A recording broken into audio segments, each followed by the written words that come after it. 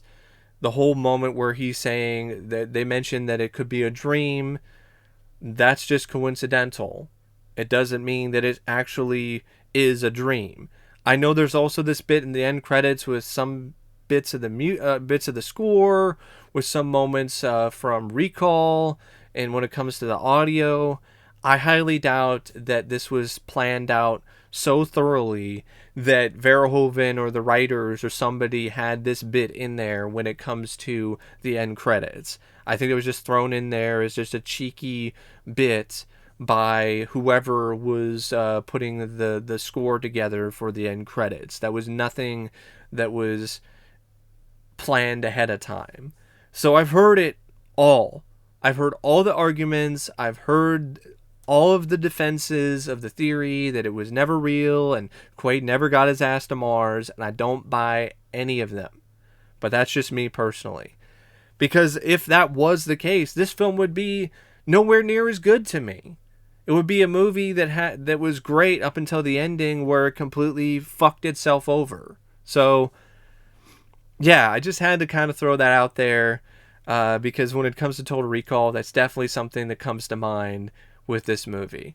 But yeah, I got nothing else to say about the movie except it's a classic, and it is definitely still one of the best films of the science fiction action genre. And if you haven't seen it for whatever reason, I cannot recommend it enough. But yeah, that's my thoughts on Total Recall. And as always, thanks for watching, and I'll see you later. See ya.